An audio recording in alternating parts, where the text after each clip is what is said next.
Аткезчилик, контрабанда, шарият кандай карайт дейт. Бул азыр аябай кызык турган тема. Саймарити, маймарити бирнеке аткезчилик кирет экен, анан чыгат экен контрабанда деп. Аткезчилик жолу менен өтүп жаткан товарларды алып өтүүчү намаз айдоочулардын кызматы кандай болот? Тапкан акчалар адалбы дейт. Бул жерде бирок маселе бөлөкчөрөөк. Мисалы үчүн ошол Казакстандан же башка өлкөдөн сахар же башка алып келаткан болсо, анан киргизбейт же киргизе турган болсо, аны көп төлөш керек же башка бир нерсе болот да. Анан кээде ошол чиновниктер өздөрүнүн товарларын киргизүү үчүн кыйнап монополия кылып коет.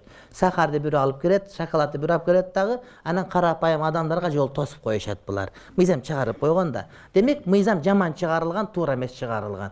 Ал убакта эмне деп айтабыз? Ал убакта ии деп айтабыз. ИИ дегенге сотто бербесе керек бирөө.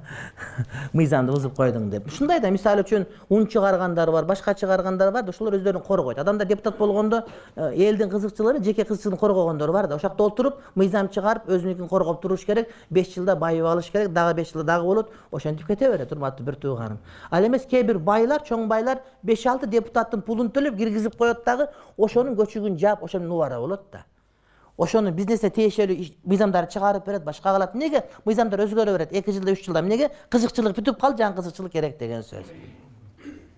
Эгер жалпы элге кызыкчылык жок болсо, анда ал нерсе мыйзам туура эмес болот. Ошон үчүн биздин налог системасында көп туура эмес мыйзамдар бар. Көп туура эмес мыйзамдар бар. Ошон үчүн кээ бир адамдар чорный бухгалтерияга мажбур болушат. Антпесе таптакыр пайда көрбөй калыш ыктымалы бар. Демек, ошол мыйзам чыгарып аткан, башка кылып атканда пулу бар эле келип калып атат, адистер келиш керек. Ар бир кесиптин өкүлдөрү келиш керек, билиш керек. Мисалы үчүн мигранттын маселесин жакшы билет, базардын маселесин жакшы билет. Ай, ушинтип жакшы болот эле дейт. Ошолор келип депутат болуп мыйзам жазса, демек бул урматтуу бир тууган жакшы деген сөз болот. Демек, аткезчилик дароо эле бардыгын арам деп айткан туура эмес. Салиха